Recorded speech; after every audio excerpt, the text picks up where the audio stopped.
Welcome to another edition of the TSS podcast, brought to you in association with Luke 1977 and Bowden and Dolphin, with your hosts Rob Carless from Bob's Books and the legend that is Shaun Teale. He's here, there, and everywhere, and he's Tealey saying something.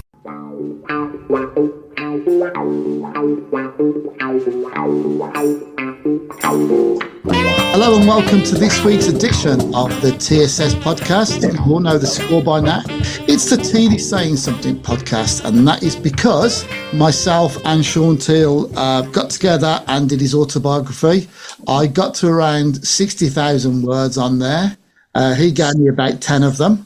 So we did really well with that book. Pleasure to have worked with him. You all know the sketch by now because I say this every week. But we decided to carry this on and go into the podcast world. So hence the reason why we do the Tealey Sayin Something podcast. So without further ado, he's now back from Spain. He's looking very Browne-ish. Welcome back to England, Shaun Teale.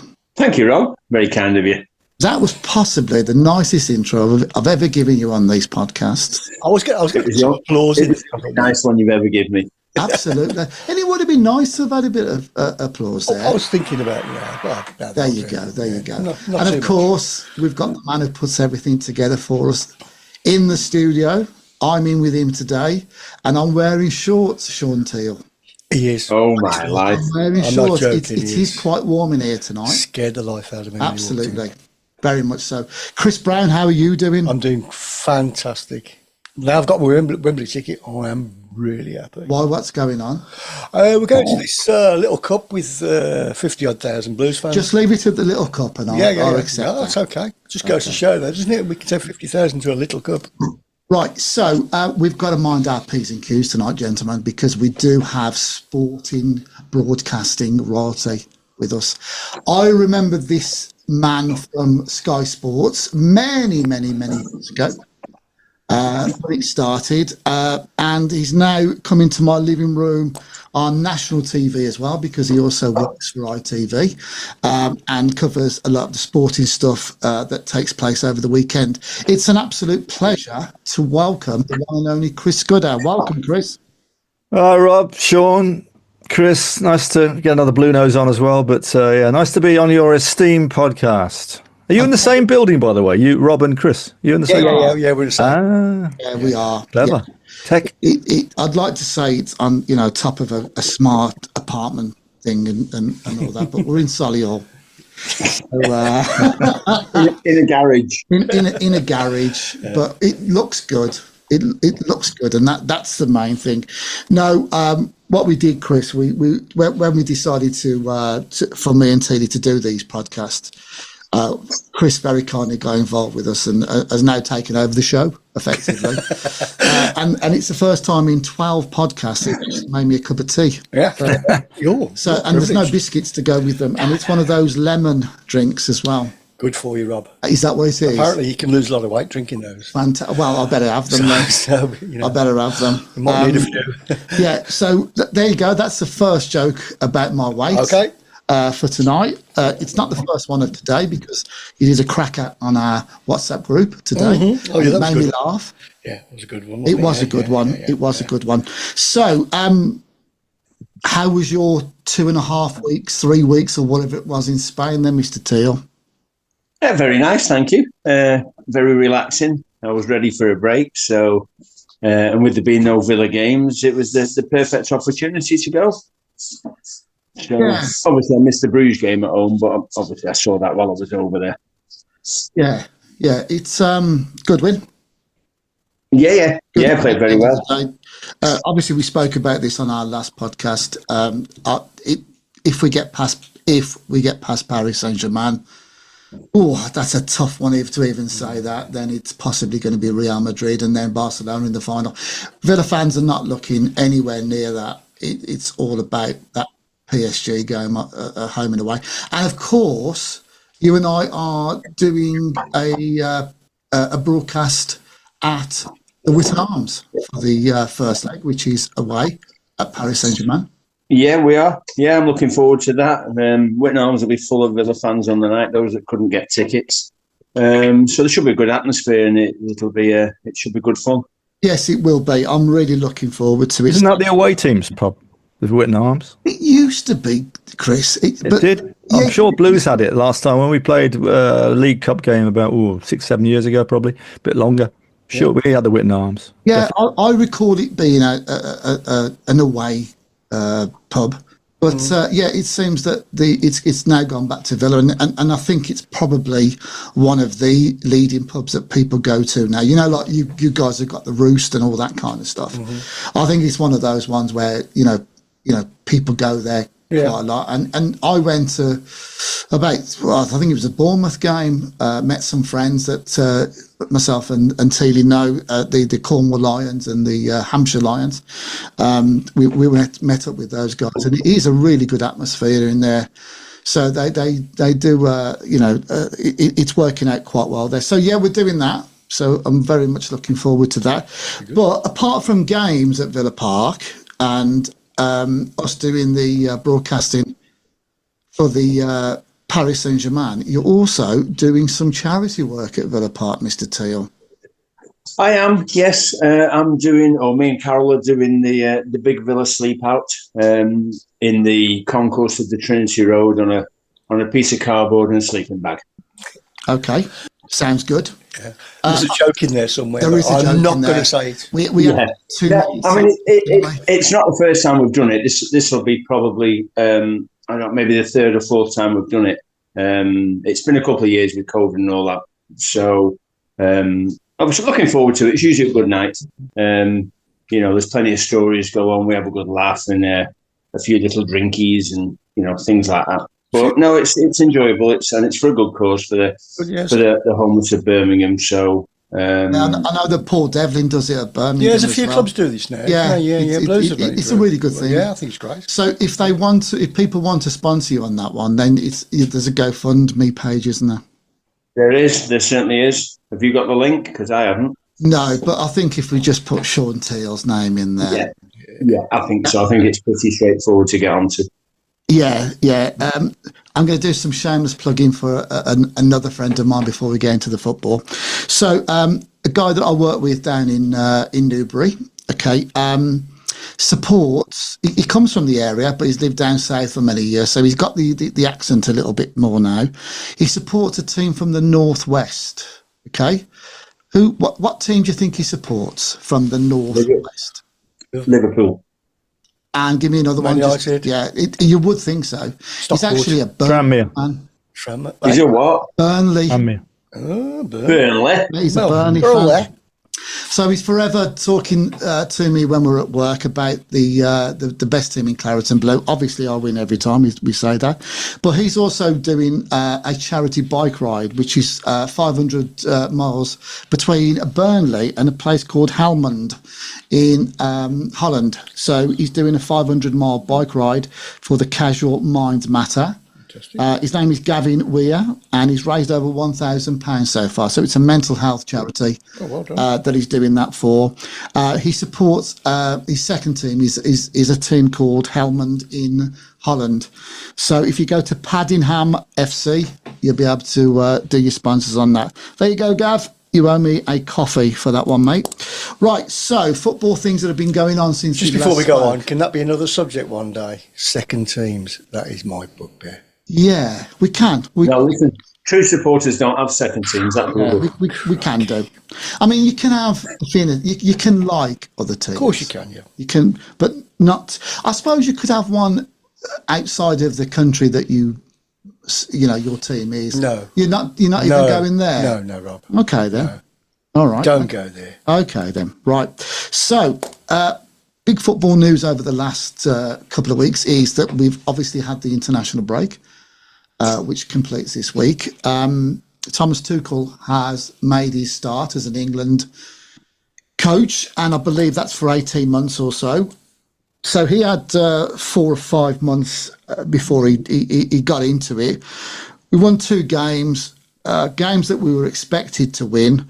Has there been any difference in the style of play? I know it's very early days and he's finding his feet.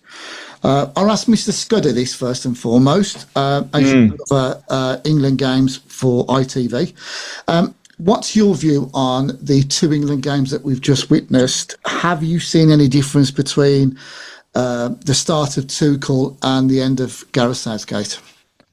In one word, no. Okay. Don't think. He said himself that he's not going to change things too much. You know, the biggest single takeaway I've had from this week and a half so far, nearly 2 weeks, is that he is very well aware how short his contract is and how soon the World Cup's coming up. You know, I mean, six meetups, 60 days together, 24 training sessions is nothing at all, is it, when you think of it like that? And I think it's quite good that, you know, I think you can come in as a new manager and sort of drift towards the World Cup. He knows exactly where he needs to be by next June. He's not going to change. Why would he change anything, really? I just think he's going to instill, and it's part of his DNA, a winning mentality. He's got a bit of form for short-term success. He's come in and the players seem to like him. I was up at the media conference at the weekend, and I was really struck by how Declan Rice looked really happy, and he was really good on the way everyone seems to have just sort of, embraced his arrival, and he's big on big personalities and friendships and the players being very together. So I think it's been fairly seamless in that respect. As he said, it isn't going to change very much. He's going to be a bit more direct. He just wants them to be a bit more Premier League, a bit more direct. Before St George's Park, it was always, we're not technical enough, the kids can't control the ball. They can all do that now. So let's have a bit of the English DNA. If you ask any foreign journalist or player, define English football, and it's speed, pace, aggression. Even though we've got very technical players now, that is what we do. And I think he's going to bring that to the game. It's difficult when you got, the other night we saw mass defence, and Chris Browne sitting there listening to this. It's a bit like watching Blues in League One, just a wall of players. And so you can't really judge them. It was okay, a bit boring. I was a bit dull. I was falling asleep in the second game, I've got to be honest. But, England are always going to win these games. They are. My big bugbear is that, who are we going to play any good between now and the World Cup? There's nothing this year at all. And so you're looking until next March, really, when they need to get some big teams to play, because how can you judge them, really? And then it's right on us, really it's coming around really quickly. But, it's exactly what we thought. I mean, it was 2 wins. A bit boring, but typical England. You win your qualifiers, but I just want to see him play a decent side. Don't know about you, Shaun. No, I'm right with you there, Chris. I think the games were monotonous at times. We slow build up, and then you're sort of looking at, well, is he going to put a bit more of a stamp on it? Is he going to make your wingers go at players? And to be fair, it just didn't happen. It was the same old for me. Let's depend on Harry Kane getting a goal in each game and just carry on as we always have been. Mm. Yeah, you just can't until you play a decent side. As I said, I was literally falling asleep. I was going, well, first goal, second goal goes in. I was just, Jude goes off, and I really switched off. Then I know it's international football, and I think the biggest single thing for Tuchel is that he's suddenly realising, and as I said, that he's very aware of how many days he's got and how many training sessions with the players. That's the difference between club football and international football.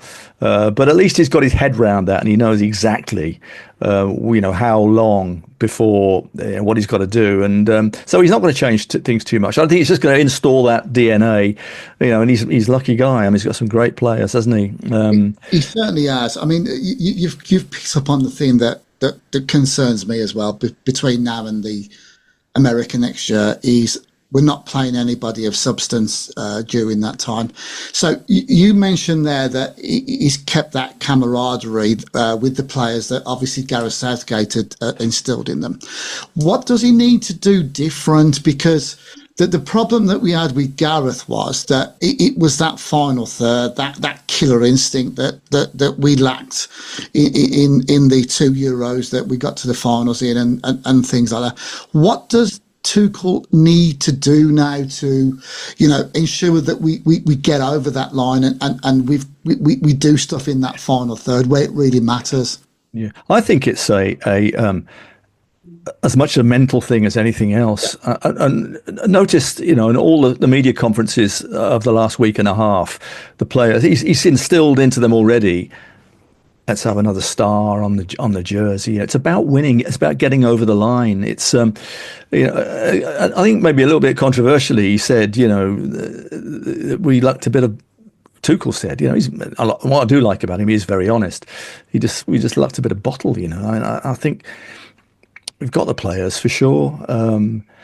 With Gareth, I mean, there's always been that baggage, hasn't it? He's just a bit cautious. Very true that, and Shaun, you'll know this. You don't win anything unless you've got a good defence, do you? And I think maybe Gareth was, especially when at first when you had Declan Rice and Calvin Phillips, it was that double pivot protecting what wasn't a very good defence. I think our defence is better now. I thought, as much as it pains me to see a Villa player doing well, but Konza, I think he's great. He's got a bit of pace, a bit about him. And I think he's so we're better defensively.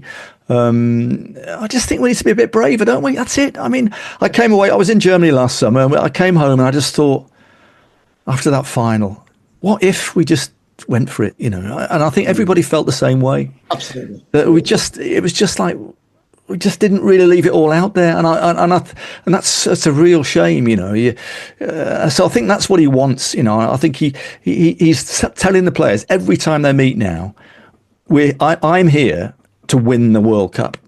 I don't think Gareth thought that really. It was like, we'll do as well as we can, and if we do get close, then maybe great. But he's saying, I'm here Tuchel's saying, we're here to win the World Cup. Envisage that extra star on your shirt. And I think, that's, it's small. Talk about, Dave Brailsford and, small marginal gains. I think that's a big one. That's a psychological one. Listen, we're England. We've messed it up so often in the past. Let's be positive and just have a go. Really, that's all anybody asks. I think. Yeah, I think it'll happen too. Yeah, I think looking at the balance of the team that he's played over the last two games, and again, we can't gauge too much because of the opposition, and that's no disrespect to them. But I quite like especially in that last game, I thought the right side was very balanced with Konza and with Reece James.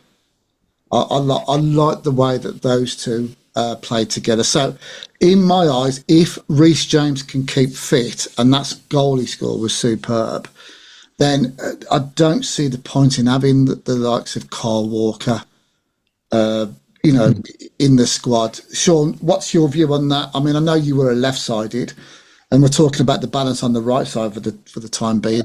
What is your view there? I mean, again, we had Jordan Henderson come into the team, and we had Dan Burn come in, but obviously just played the one game there.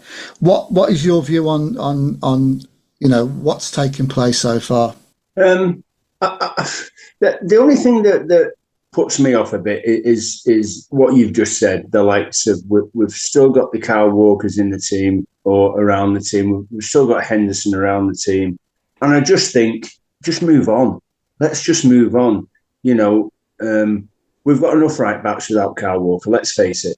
We've got enough centre midfield players without Jordan Henderson. And that's not even an argument. We can fill our midfield full of quality players who are all actually probably better than Jordan Henderson. I sort of get why he's left them in there at the moment, because obviously they've got all the experience. You can't just throw a load of youngsters in and say, there you go, get on with it. It's not going to work. Dan Burns had a fabulous week. Do I get why he was picked? Not really. Not for me anyway. I think as far as Ezri Konsa's done, I think those two games have proved that he's an England player, and he looked totally at home on that right side. again, go back to older players. John Stones is still in and around there now. For me, John's probably had his best years now. And I think it's time to move on. Going forward, talking about, how do we change it? I agree, Gareth was always really not negative, but cautious of what we did with our defensive side of it. I don't think that's that much of an issue anymore, if I'm quite honest. I think we need to up the ante and look the other way now. We've got so many top quality attacking players. But he needs to find the right mix, because obviously Lee Carsley tried it and threw them all in one game, and it backfired, badly on him. So you can't just throw them in. Again, as Chris said, the problem is they're not together that much. They don't get the chance to go through all this kind of stuff. So he's got to pick on form. He's got to pick those players that are on form. And if they're not on form, don't pick them. Yeah, so for you then, the key is form. It's your name, right? It's not what you've done in the past, it's form. No. I mean, if you look at Gibbs White at Forest, there was a bit of hoo-ha about he was in the squad, then he got sort of let go, and then he got dragged back in because somebody dropped out. On his form this season, he should be in a squad every single time, because he can give you so much as well. So, there's why is Phil Foden in it? Now, listen, we all know Phil Foden's a class act, but he's had a really, really poor season, and not a season that should guarantee him an England shirt at any point at the moment. Yeah. Chris Browne, what's your view on what's been taking place? Oh, he's still with us. As with Shaun, I was a bit surprised with the Dan Burn selection. Still don't quite understand it, but there again, if that header had got in, very true. Yeah, very true. You know what I mean? But yeah, I find that I'm not a big international lover. I've got to be honest, I'm not at all. I find it. I think Southgate has ruined I don't me. like them at the start of the. I know that they need to be played. I get why, but that start at the start of the season. Yeah. Once we've got past November's, you've got that 3 or 4 month break then, haven't you, until March? Yeah. When they start again. But do we have any more before the end of this season? This Nations League thing. Exactly. We got 8. There's another. England have got another 6 qualifiers this year, plus Senegal in the summer. Yeah. Why are we playing Senegal? No idea. Wales in the autumn. Why are we playing Wales? Yeah. I don't know. Is the answer to that? And I just think those are all the same. We thrashed Senegal 3-0 in the world. I was there in Al Bayt Stadium in Qatar in 2022. Why are we playing them again? There's some reason. You're not going to learn anything. That's my point. That is the biggest single thing I worry about. That. Listen, the Nations League is much maligned. I can't stand it. I just think, what's the point of this? It's just been it was too much football friendlies. However, if you're in the top division, you do play the top nations. But because we messed it up and got relegated, this period we've not played any of the good times. If we were in League A, it would be Germany, Portugal, Spain, France, all the top teams. But we've been playing, Ireland and people like that. So it will serve itself because there will be some decent games to be played. That's the only merit I can see in it, really. But this time, it's not serving England well at all because they've been in League B. Yeah. And so there's nothing until next March when they're going to have to play Argentina or Brazil. Yeah, get Messi to Wembley or something like that. I'm sure they'd like that. But and they've got it. And then there'll be, what will there be? There'll probably be one at the end of May, maybe one before in June. Yeah, they tend to have some games, don't they, in that lead up in June where we play. Yeah, it's a couple of friendlies, and there's a couple in March, and that's it. But that's when they're going to have to really have some decent opposition because, we're sitting there. I mean, like I said, I'm just bored with it. England why are we playing these teams? Okay, Serbia might be quite tricky away, but it's a good learning curve because it'll be hostile as hell in Belgrade. But England are going to win, and they always do, and we learn absolutely nothing. And then we come to the World Cup, and then it's whoa, here we go, and then and not just that, the World Cup now being 48 teams, it's been 32 all these years, 48 next time, and the bad thing about that is the groups are going to be easier. And even worse, there's 12 groups, right?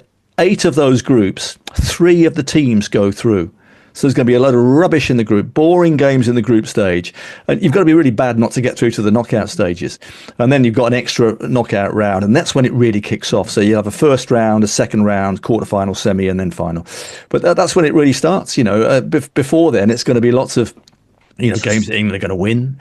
And then until we get to the big games. And that's where, Tuchel's going to really earn his money, because he is, I'd rather him on the touchline having a few meltdowns than Gareth standing there with his waistcoat.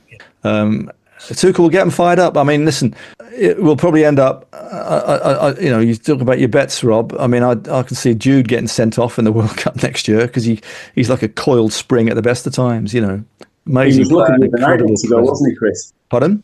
He was lucky not to get sent off. He was. You should. That was a yellow card. He should have been sent off. But and it'll come to that, and it will be. It'll be a big build-up, and the big tests.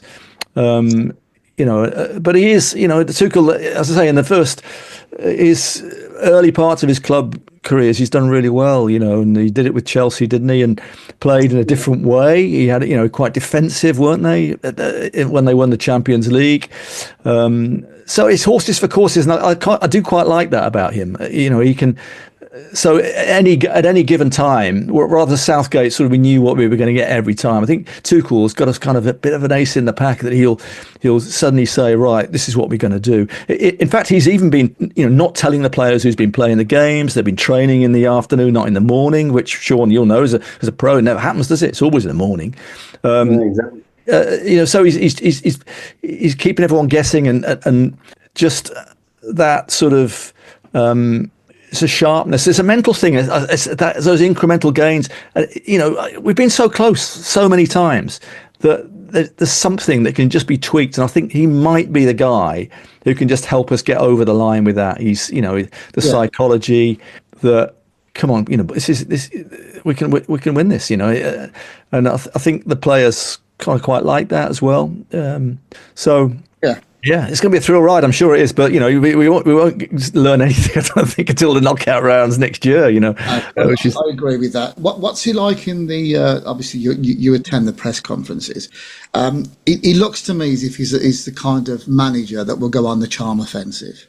I think there's something about him that I find quite charming about him. Yeah, is that the case when he's? Yeah, I mean, Gareth spoke well as well, but I think what I like about Tuchel, he's honest. He doesn't duck a question. Yeah. And I remember of all the managers, I've come across over the years, the person I used to like the most for that reason, because sometimes, you can get very prickly stuff, can't you, in media conferences, which are dull at the best of times. Arsene Wenger was always great like that. You can ask him anything and he'd just answer you, and I think Tuchel's the same too. Yeah. He likes it, he likes the kind of jousting, and doesn't it? It's a short-term thing. You can't say this enough. It's an 18-month thing. The FA have done a good job in getting him in, because if it does go wrong, and listen, it's England, so anything could happen. Then just start again after the World Cup. So it's like all in now. Tuchel, for your millions. Yeah, let's do it. Show us what you can do, and and I think he'll get the players, in the right mental space to believe that this time we can do it. Whose decision was it on this 18-month? I'm hearing that the naysayers of him that are not too happy with him. He said it was down to him, but I'm not sure, Chris. Shaun? I don't know. I don't know the answer to that. But it's a very sensible thing to do. There was a lot of people in the frame, weren't there? And we all thought, I wonder. There's even talk about Pep and all the rest of it, and he would only come if it was X amount of years and all the rest of it. Maybe that was a factor that he was happy to work, because he might not like it. And I do think, from what we've seen in this last week and a half, that he is, as I say, very well aware of the differences between being a club manager and an international one, because you just don't, and he's working from home, and he's been on the phone to everybody, and he's staying in touch with them. So, but it must be so different. If you think about it, 5 days a week, you're in there, there's a game on the Saturday, and there's a game during the week. You're constantly with your players. I can't remember any previous England manager coming in on the first media conference and saying, I've got 60 days, I've got 6 camps, I've got 24 training sessions. Which is astoundingly short, isn't it, when you think about it? And the fact that he's thought of that, makes me think that, he knows what he needs to do in that short time. From a local point of view, and obviously you've got 3 Midlanders there. Well, I'll say 4, because you're one of us now, Teale. You're one of us, right? You just got a northern accent to go with it. That's the problem. Right. So it's great to see the homegrowns who have played together since they were kids in the Stourbridge, Househaven area. So I'm obviously talking about Jude Bellingham and Morgan Rogers. I cannot believe we paid £8 million for Morgan Rogers just 15 months ago. What he's worth now, I just don't know. But do you, Shaun, I'll ask you first, do you see them two becoming a pivotal part of the team? Well, obviously, Jude's a massive part of the England team already, and probably is, at the moment, our most important player. He's the one that drives the team forward. He's the one, and yes, he is a bit over-exuberant at times, but he's the one that does the closing down, does the hard yards. Whereas Morgan's at the other end of the scale at the moment. He's had a game. So, it's early days for him, but had a quiet first half, and then sort of sparked into life later in the game and looked really at home. Was unlucky really not to score. Obviously laid the ball in that was crossed for Harry's goal. So, he probably feels quite at home now. He's been with them for this camp, and it doesn't take an awful lot, I don't think, to settle into a camp like that, because everybody knows everybody. You play against each other every other week. So, I would like to think he'll become a pivotal role within that squad. But as Chris has said, it's a very short period of time that Thomas Tuchel's in charge. So you've got to make your mark really from the get go. If you don't, then you could be back out again. I mean, take Marcus for instance, Marcus Rashford. I don't think he played as bad as people are trying to make out he played, but things that are coming off at Villa at the moment for him weren't coming off for England, and it makes him look like he's giving the ball away. It makes him look like he's not trying. Now, Thomas Tuchel is not going to sit there and wait for Marcus Rashford to just become on fire for England. He's either going to use him or he's going to get rid of him, and he'll leave him either on the bench or out the squad. Same goes, I think, for Phil Foden, because he had a very poor first game. Only got on late in the second game, and really hasn't sparked anything. But that's Phil Foden for the season, really. So I'll tell you what. Just and you Villa boys can tell me about this. I mean, Morgan Rogers, he plays as a 10, doesn't he? Really, at Villa, he's a 10, isn't he? He came in on the left wing, if I recall, to start off with. But yes, he has developed into that 10. But that's his kind of, he's good at sort of going part. He's got an interesting kind of gait, I always think. He looks kind of quite lazy, a bit round-shouldered, and but he kind of goes past players really easily. Yeah. But I just wonder. And ITV did a big thing on before the game the other night about Jude and Morgan Rogers. They've known each other since they were 6. Played for the youth levels with and against each other at club level and stuff. But I just wonder, does Morgan Rogers probably want to play in the same position? It depends.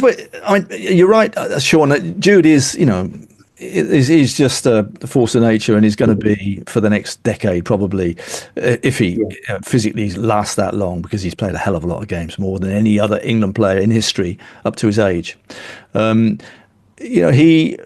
they play him a bit deeper so that somebody else plays 10? Because let's face it, right? You've got at the moment, Bellingham's sort of got the 10 role, and he can play anywhere, and he can't help himself. He ends up at left back and all over the place. He just that's just the way he's always played football, and he's got that freedom. But the other players, so you've got Morgan Rogers is a 10, Cole Palmer is a 10, Phil Foden is a 10, Eberechi Eze is a 10 probably. Really, as well. So you've got what you're going to do. You're going to have all these other players and sort of shove them in places where they're maybe not quite as effective. I thought Bellingham was better when he had Rice and Curtis Jones behind him, because he kind of felt like they're not going to get in my way, kind of thing. And I thought, Rogers had a decent game, I thought, but he was sort of going into Bellingham spaces, and Bellingham has got the sort of the education, he's got the knowledge to make runs, and Phil, he's always been good at that, going to areas that are not, are vacated by the other players. But it is a jigsaw puzzle, isn't it? And he's got to work out, is he going to be consistent about who plays where? Because there's no point, you're right, there's no point playing Foden on the wing. It's just not, isn't him. And it's like I followed England for 12 years around the world. Went to every game, and I remember Paul Scholes. Paul Scholes eventually, I don't want to play on the left. I'm giving up international football. What a terrible tragedy there! What a waste that was. He scored some great goals for England, played really well at times, but it was always as Gerrard and as Lampard. So Scholesy on the left. And we'll get all the big names in, but it's absolutely the same as it is now. He's got to go. He's just got to have some balance. So yeah, I mean, I don't know why he played Foden on the wing. I really don't. He's a brilliant player, but he isn't. He's got to be. You got to play him. So it's an either or to me. I think you've just got to be really brave and decide who's going to do what. Cole Palmer. I don't think Palmer and Bellingham can play in the same team either, unless you bring Jude further back. Are they going to do that? I don't know. I mean, Rob, Morgan Rogers has sort of now got the same issue at Villa, because obviously Marco Asensio has come in and he's on fire, and that's sort of forced Unai to push him out to the left for Villa now. So he's actually not even playing 10 for Villa anymore. He's got pushed out wide to make room for Marcus Asensio. So, I think over the next 6 months he's really going to find out where he really does have to concentrate on playing. I mean, a lot of his early football was played out wider, as was Ollie Watkins, obviously. And it's just a case of can he rediscover that form wide, or does he have to play at a 10 because you don't get the best out of him otherwise? Some good comments there about Tuchel's first game, and I'll take on board everybody's view on that. Some really good ones. One player that Chris just mentioned there was Curtis Jones. Obviously plays for Liverpool, and we've already spoken about the right back berth. But one of the key football stories from this week has been regarding Trent Alexander-Arnold, right? Mm-hmm. Okay. And his supposed move, I guess we've got to wait till it's all done, for his move to Real Madrid. So a bit like with the Jack Grealish thing with us 4 years ago when he went to Man City, a lot of Liverpool fans are up in arms over this. Now, I personally think, and I want to come on to the League Cup final in a minute as well, because I did hear a few boos around the League Cup final. But whose fault is it that he's going to go? Because I would imagine, if I put myself into the shoes of a Liverpool fan, I would imagine that it's not so much the fact that he's going to Real Madrid, who are the best team in the world and have been for a long time. Liverpool are obviously in that 1% with them. It's the fact that they're getting no money for him. They run down the contract. So he's been slagged down quite a lot, and there's been a lot of talk on Talk Sport this week about it. Whose fault is it that the contract has been run down? Is it his fault, or is it Liverpool, or is it something in between? Chris Browne. I was just going to say that, I was going to say, did anybody see that coming?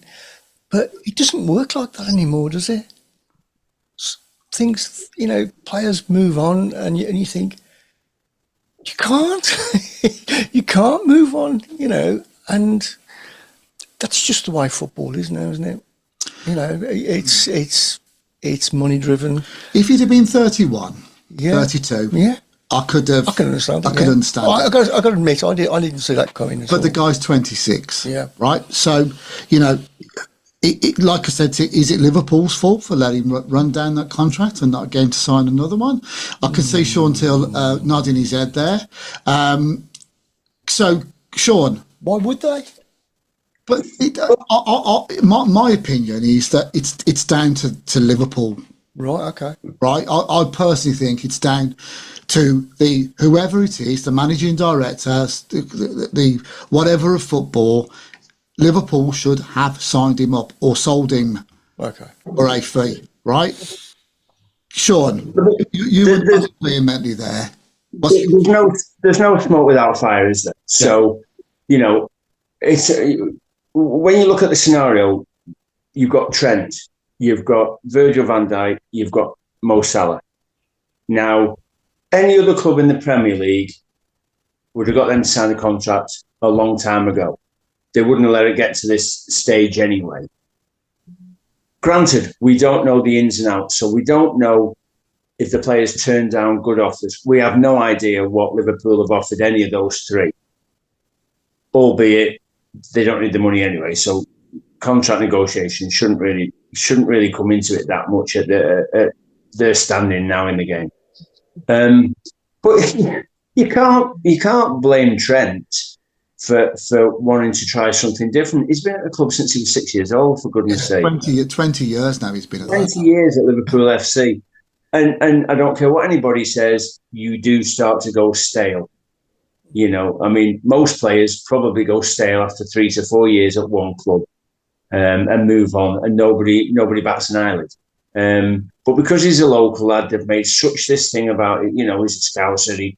He should be staying at Liverpool. He shouldn't be going. I watch the local news because obviously I'm up in this area in the northwest. I watched the local news last night, and probably 99 people out of 100 that they interviewed on the news last night said they had no problem with him going, and he was right to do what he wanted to do.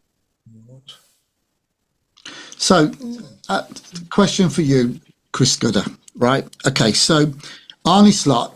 We spoke. We had a section on Arne Slot several podcasts ago about him. His genius thing to start off with was not changing a thing, apart from bringing in which player was it again, Shaun? I can never remember. Federico Chiesa. Chiesa, yeah. I wrote the Italian book, and I can't even say it. Right. So he's done. Can't speak English. Never mind Italian.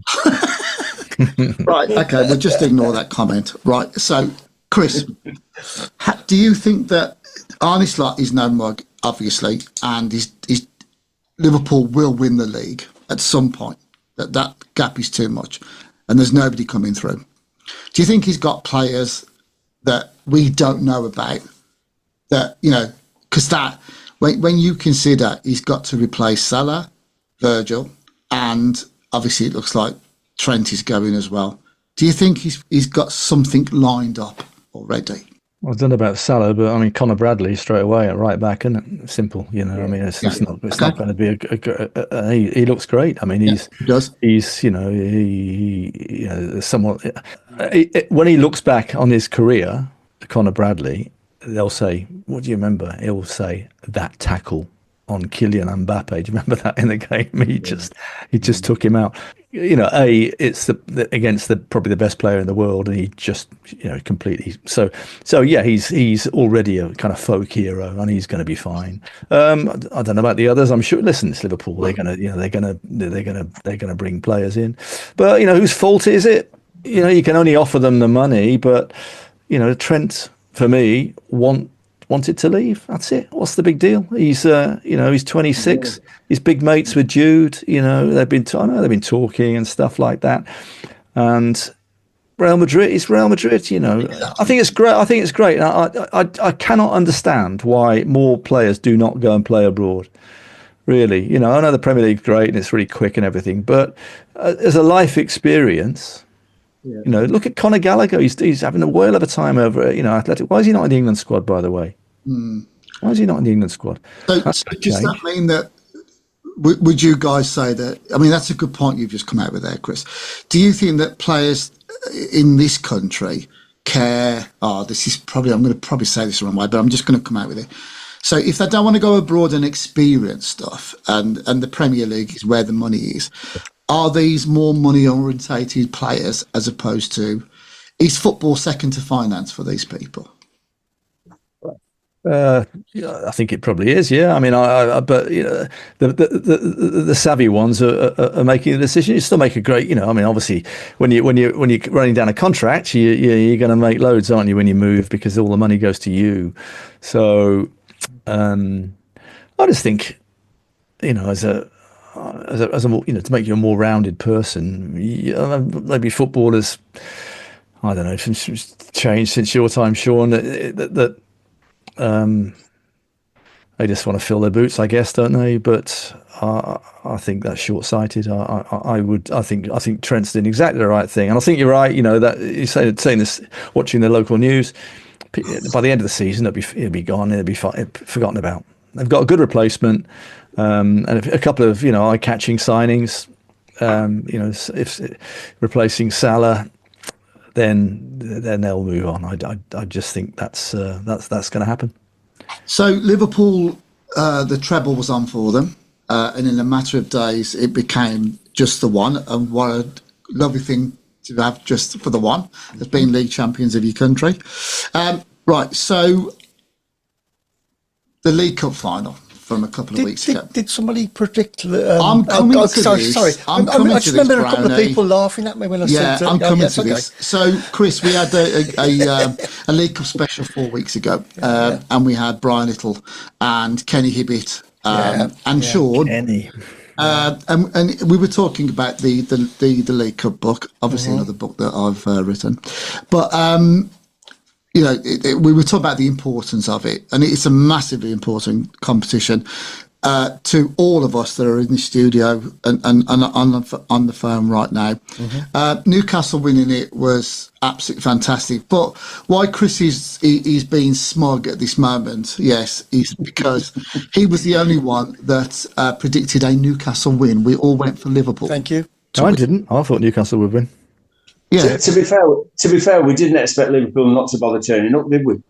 Well, you see, I thought Newcastle ruled the game. I thought they. Chris, they literally laughed at me, all of them. Yes, we did laugh. We did laugh. We did think which we do quite often. Exactly. Great header off Dan Burn. That is proper 70s and 80s stuff. He's 7'9", you know. He is. It was Harry Maguire. That's exactly what it was. Harry Maguire. Just got him in England. Centre half, old school, heads it in, goal. Great, good for him. Nice lad. Great to see. He was at Blues for a while. I had to pinch myself and remember that he was at Blues when he was about 20. He was on loan for about 6 months. Yeah, he was. See, they had to mention Birmingham. They had to bring Birmingham. But I mean, they always get the main club in Birmingham, in, don't you? Yeah. That Newcastle win was again a massively important, definitely cup win. In the same vein, in my opinion, and I know that I've said this on many occasions, but Birmingham's win in 2011 and Wigan's winning the FA Cup in 2013 or whenever it was, massive for football. Massively important, and I feel that Newcastle's win was the same. The only difference being is that some people have said that, and I don't agree with this at all, and maybe it's just the Liverpool and the Sky Six supporters saying that Newcastle have bought the win, but they haven't. I know they've got massive, serious money that dwarfs everybody, but they've not been allowed to spend it. Well, that's it. Yeah. No, listen, good luck to him. 70 years, a long time for a club like that. I'm old enough to remember them winning the Fairs Cup. Yeah. The Fairs Cup, 1969. First club in the final, by the way, was as a test for you, Shaun. Do you know who the first English club to get to the Fairs Cup final was? The Fairs No. I know. Rob, you'll know it. I know it. You'll know it. Well, tell us then. basically, it was Birmingham City. But before Yes, they go you're right. into that, Pioneers of Europe. it was for trade purposes. It was Doesn't no. and Birmingham City were invited. First team to beat Inter Milan home and away. First team to win the San Siro. Beat Barcelona. We beat all the top teams. We had a good team back in those days. Absolutely. I knew this would go south. In the, you didn't think I was going to come on here and let you get away with that, did you? Absolutely. Yeah. So Newcastle, it you know, but and Birmingham and Wigan. I always say to you guys, I wish it hadn't been Birmingham, but it was, and it was massively important. I do feel that Newcastle win is the same vein, be that they've got slightly more money on that one, but be interested to see how this takes Newcastle now. Now that they've broken the back of winning a competition, and does this make Eddie Howe? We won't go into this right now, but just a quick yes or no from everybody. With an English manager winning a competition, a major competition here, does that put him in line for the England job when Tuchel goes? Yes or no on that one, Chris Browne? Obviously, yes. Okay. Shaun Teale? It probably does, but not for me. Okay. Chris Skudder? Yeah, definitely. He'll be pursued hotly. It will depend on how well Newcastle are doing, whether he fancies it. But listen, Eddie Howe's a very nice bloke, isn't he? And I think he'd be flattered if the FA really came asking. And I'm sure he was probably in one of the 19, whoever it was. I'm sure he was involved. Did he say he was, or did he say he wasn't? I think he said he was, wasn't he? He was one of the ones they asked, they approached. But yeah, I mean, if England, mess it up, listen, the odds are it probably won't come home next summer, and then it will be somebody else probably. But yeah, he would probably be my choice as well. Think so. Yeah, I'm in agreement with that. As long as it's not Chris Davies, I don't mind anybody. So we mentioned Welsh. We mentioned the World Cup there. Obviously, that's coming up, and Chris, you've done that. So Shaun Teale signs for Aston Villa in 1991, and the season after, we don't have a first, second, third, and fourth division anymore. We've got the Premiership, and obviously Sky. It plays a major part in that, and takes all the rights to show the football. One of the budding broadcasters at that time was a young man from the Midlands called Chris Skudder, and that was almost like that telephone part was there. Was that my brain going ding, or was that yours? Yeah. So I've spoken to Shaun about how the Premiership, how it changed football from a footballer's point of view, and in his day, never really. So tell us a little bit more, Chris, about your career and how you got into working with Sky and what was it like, being at the forefront of, dispatches on the front line. Yeah. Well, as we're sitting here now, we've got a sort of revolution, haven't we, of broadcasting, which has been brought on by the internet. Okay, so the digital world, and it's all all the media landscapes have all been crunched together. Probably not for the better, in my opinion. It's an absolute Wild West show out there now, isn't it? But back in I joined Sky, and I was working in local radio, so the equivalent of the BR&B in the Midlands, stuff like that. I was working on for a station called Ocean Sound, I joined there at a brilliant time because Portsmouth had just been promoted to the top division. And they were in Southampton, we're in there as well. So it was brilliant. I was there for a few years. But then when I went to Sky in 91, it was the time when telly changed the most it has in the last half a century. It was, everything was on BBC and ITV. There was nothing else. Channel 4 was around, I guess. But then satellite TV and the dish came along, and I just timed it right. The kids coming out of radio, getting into telly. That was me, and it was for that first 10 years at Sky. It was just because everybody watched it, and it was the best time to be there because it was the new thing, it was, the rolling news. Never had that before, and it was like, I loved it, it was, anyone who likes news, and it was just, there's all stuff going on, and, and it was great for profile. So, yeah, and it was the new thing, this is way before Sky Sports News started. This was, because I all the sport was on Sky News in those days. So up until 1998, and it was, you didn't have John Gregg on last week, John Gregory. He did, didn't you? Yeah. Well, John was one of my guests. We used to get him in as one of the pundit. David O'Leary as well, another Villa manager. People like that. Alan Mullery, Neil Webb. They all came in, and we just sort of did half-hour sports shows on Sky News. And it was just a brilliant time to be involved in a real change, which has since kind of been left behind by the digital revolution now as well. But yeah, great days. They really were. And, something I'll never forget, really. And it was, a bit weird, really. I mean, when you suddenly get your mug on the telly and you sort of go to games and stuff, I used to go to Blues and sort of people go, oh, yeah, I've seen you, all that stuff. It was like a bit weird, But because essentially, I mean, I got into this business in the first place because I like sport. When I left college, I had no clue what I wanted to do, and it just sort of happened for me via local radio, or hospital radio, local paper, and then Sky came along, bang, and then I had the knowledge because I was a fan, fan with a microphone. That's what I was. You can probably see my book, which I've a second edition coming out soon. There's a lot of stuff in there about the business and stuff, and the road, about being on the road doing something you love.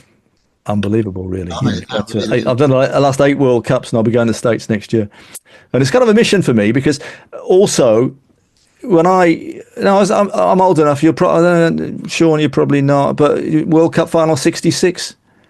No, I was 2. Well, I was a little bit older than you, but not that much. But I remember I watched it, and so to me, all those heroes, Bobby Moore. I worked with Bobby Moore. I worked with Alan Ball, and I was at Ball's house when he got the sack at Portsmouth, and I was like shaking at the door, and I thought, shit, what's he gonna? Because he was a bit combustible. And I knocked on the door. I thought he's going to punch me if I opened, when he door. And he was the nicest bloke. I walked in. So come in, make you a cup of tea, all this, and then he gave me this brilliant interview, and he was incredible. And I just thought, wow, and I was pinching myself. I could still see him running around the pitch in 1966. And Bobby Moore, even better, Bobby, he was like a screen idol, he looked at a big black leather coat and his jag. So commentaries with him. I was at Capital Radio just before I joined Sky, and I had to pinch myself that it was Bobby Moore sitting next to me, and then he died. I was with him the night before. This is in my book. I was with him the night before he collapsed the first time, and I remember, I got in the office the next morning. I was doing the sport on Tony Blackburn's show on Capital Radio, and Kenny Everett, all those guys that were working at that time in the early '90s. David Hamilton, big Fulham fan, and phone rang, and it was the son. Bobby's collapsed. You were with him last night. What happened? And I was like, whoa, and I didn't know what to say. I rang up the head of news. You're not allowed to speak to anybody, and I was sort of, it was all that kind of thing. But yeah, and then a couple of years later, I was at Sky when Vic Wakeling, who was the head of Sky Sports, remember Vic? He was at BS, the Squarial company before Sky started. This is going back before that even. He rang me up. I was in the newsroom, and he rang him up and he said, Bobby's died. And I thought, oof, I had to rush off and get a piece together. But yeah, and that's it's a weird thing, when you sort of, you're just a fan with a microphone, which I always think of myself as, really, that you work with these people, and then all of a sudden you sort of, you got the canteen at Sky at the weekend. George Best was there, getting a pizza next to me, and Rodney Marsh and people like that. And it was really weird. It really was. Great days. You've covered how many World Cups so far? 8. I've done the last 8. Yeah. So '94 was the first one I did. Yeah. I did the ones before that for radio, but for telly. I went to the US in '94 with Ireland. Absolutely brilliant, because as you probably know, I mean, Ireland they were never going to win it, but that was that great side, Andy Townsend, Paul McGrath, the Villa boys, But the weird thing was when we went we stayed in their hotel. You don't get that now. You don't. England 98. I remember England 98 locked up in some tower. And you never saw them. But the Ireland boys, we were literally in their hotel. They were on the top 2 floors, and we were downstairs. And Jack Charlton, it was chaos. It absolutely was. It was like the boys on the crack. They were a great team, and ultimately, they beat Italy. I mean, Italy in New York. I mean, imagine how great that was. I remember meeting Roy Keane's mum and dad in a pub. And they were absolutely smashed out of their faces, dancing on the table, stuff like that. It was absolutely brilliant. And, towards the end of that tournament, we were in the hotel one night, and a couple of the players came down. Ronnie Whelan and John Aldridge came up to me, and they said, Chris, we'll fancy going out for a drink. Can we come with you? So I said, sure. I said, don't tell Jack. So we had the two of them took them down to Church Street in Orlando. They didn't get pissed or anything like that, but they was like, that would just never happen now. And that was only 1994. So that was now. Any country they don't let the players do their thing. It's a real shame that, because it is, yeah. It's all all the World Cups I've been to, the England players, they get bored stiff. I hope Tuchel, wherever England end up, unless we could be in Mexico, it's all regionalised in America, isn't it? So West, Central, East, and Canada as well, and it could be in Mexico. So wherever they end up, they just let them have somewhere just normal. Don't all this, we're England, so we deserve to be in a big mansion somewhere. Just get on with it. It's a job to be done. I think that's a lesson learned really from previous. It's always the same with England. Always have to have a fancy place. Really. Yeah, I can imagine. What's been your favourite? Hopefully, you'll say in a year, 2 years' time, you'll say it's America 2026, and we've won it. But what has been up to date? What has been your favourite World Cup? And I guess you've covered the European Championships as well. Yeah, I have. Yeah, I'm never as much a fan of the Euros. Really, a World Cup's it for me. It's such a different thing when you get the South Americans in, and their massive media entourages, because it's just when you play Brazil, you go to a training session, it's like, what is going on here?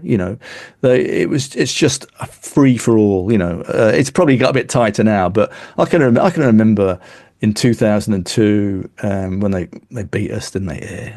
In the quarterfinal, that hot day in, where was it? Near Mount Fuji. That I don't know the town now. Yeah, you'd have been there. But it's like you go to the training sessions, and it's just madness. People with ladders and people clambering over each other with their phones and grabbing the players and stuff. It's so different to England, and I love all that. And that's the South. See, they don't take themselves so seriously. The players are kind of, it's the way they live their life is the way they kind of operate as football people as well. I really love that, and that makes the difference for me of why it's so good. But the best one, I tell you what, read my book. Russia was brilliant. I loved Russia. It was so interesting because nobody went there because they were scared of getting beaten up. Right, that was the thing, wasn't it? It was like, don't go to Russia. All the hooligans. If you find out if you're English, you'll get beaten up. Never happened. It was like Putin's. They're on their best behaviour. All the hooligans were kept off the streets and all the rest of it. But it was just, and my book is about that. It's about when you go to these places, there's nothing like going on a World Cup trip because you know what's going to happen. And you never know where you're going to end up. And you end up sort of taking diversions because, the team didn't win the group and they end up going somewhere different and you have to change your flights and all that. And you meet people and you end up in someone's house you've never met before, all that kind of stuff, And then, I went to Russia because I just thought, I know nothing about Russia. It's like this grey country full of people with no personality and automatons, but it wasn't like that at all. Everyone was the kids were really great, and they just wanted to be included. I went to music gigs and stuff like that. I met all kinds of people. I've got mates now. I've got more friends from that trip than all the other World Cups put together. and I'm still in touch with them. And there's a war on, and they sort of, but that was great. I mean, Japan was so fascinating as well. Qatar was one of my least favourite. I've just written a chapter on that. It's the second edition of my book.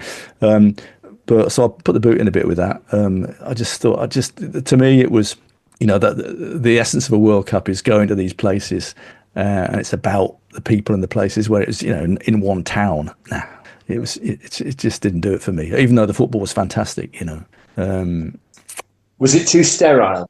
It was just organised within an inch of its life. It was just artificial. They just didn't know how to do it. I'm a big fan. I ended up in Germany last year. I ended up in the fan park in Berlin for the final. It was mental in there. Is that nearly all English? And it's brilliant. I mean, it's like it's even better than being at the game in many respects, because you get normal people here who can't afford to go to the games. And I wrote about this in my Brazil chapter in the book, that some of the two of my favourite football memories ever from that World Cup, and neither of them involved being at the game. One of them was in Salvador, where in the old town, where everybody just came out of their houses and shoved their telly out the window. And there were people walking around with sort of, cocktails pouring in buckets. And it was just, everybody was on the street. So you watched it as if you were in the crowd, but it was real people, and it was an incredible experience. I can't really describe how great it was, because, and I was just like, on my own, with all these locals, and it was like a communion. They were watching the Brazil game, and I just felt so much more as though I was part of the community than I would have done if I'd been at the game. And I went to the 7-1 game, by the way, when they lost to Germany. And unbelievable that was, like a morgue getting out of there. And the other one was being on the beach at the fan park in the Copacabana. It was so full you couldn't get in, so everybody who couldn't get in had to stand in the sea. And the tide was coming in, so you were watching the Brazil game, with people playing football around at the same time, and it was just like, yeah, this is what it's all about, a real experience rather than just going to a sterile stadium, And the fan parks in Qatar, they all they had was, you had to queue to get in. You couldn't get a drink. It was a big concrete car park. There was DJs who you just wanted to punch. It was just make some noise. No, I'm leaving. And you go and try and find a hotel somewhere better. And that's because they didn't understand sort of fandom and culture and what people like to do. But the problem was, in Qatar, there were so many new fans from what FIFA would call new markets. So Indians, Middle Eastern people from the Far East. There were loads of them, and there were some really funny incidents which I wrote about. You get the cynical sort of old school England fans, looking down their nose at these. Listen, bless them, they were there having a good time, but it was quite funny, watching.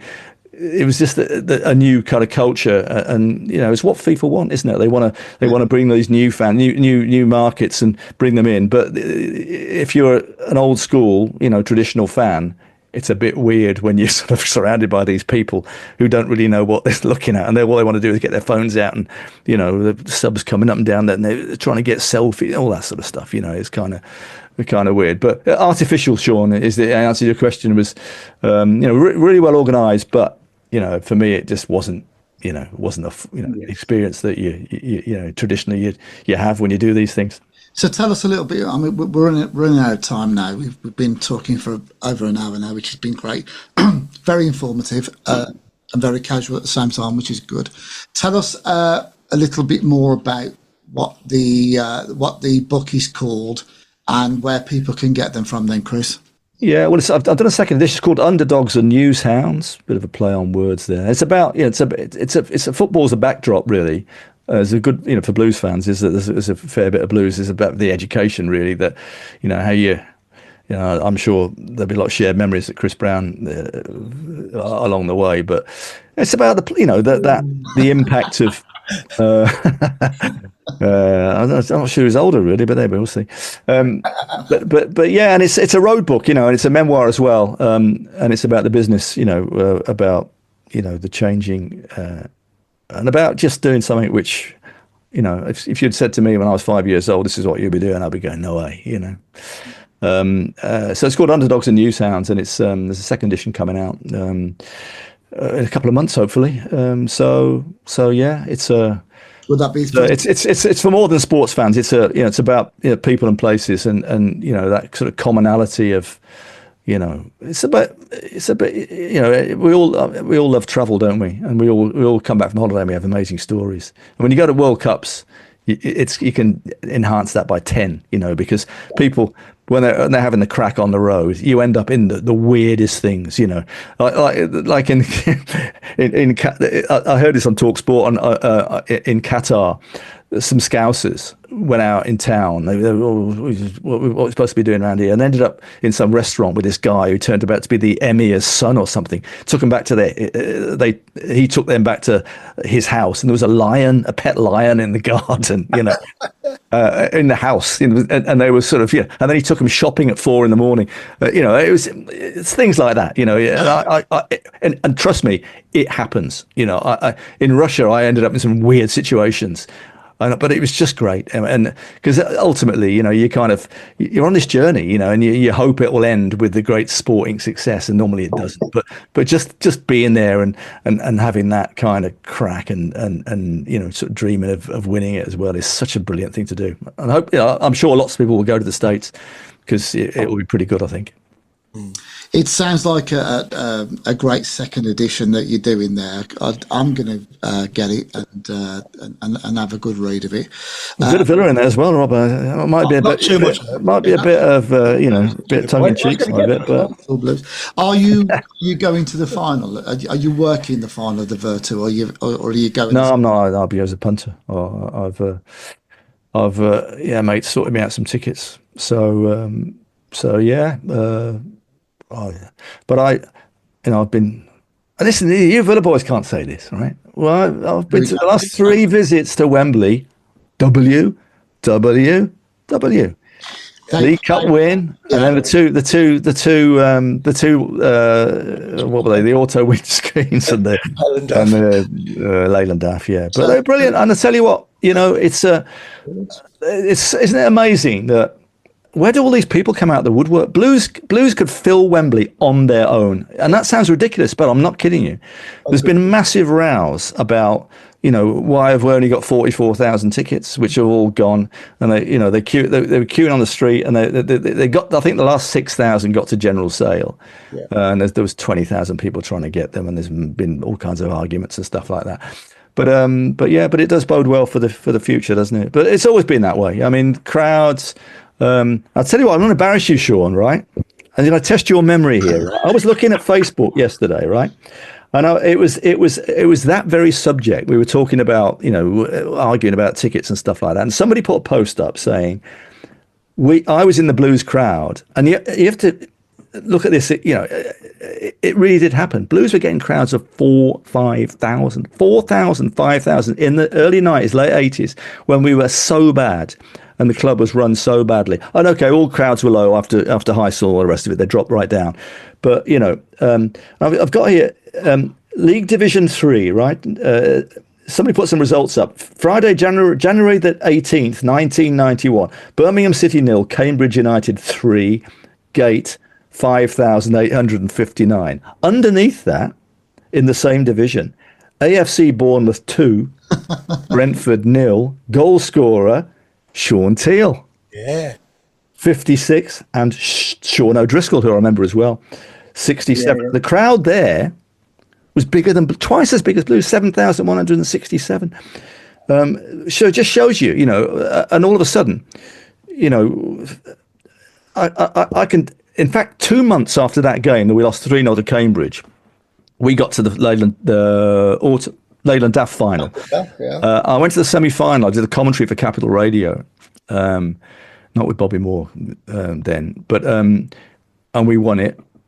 One of the Sturridge boys got our goal. This was semi-final, but at the final we had 50,000 fans there. So from crowds of 5,000, we had 50,000 at Wembley. So it just shows you, doesn't it, that the fans are out there. If your club is as badly run as ours was, and has been for the last 10 years as well, unbelievable.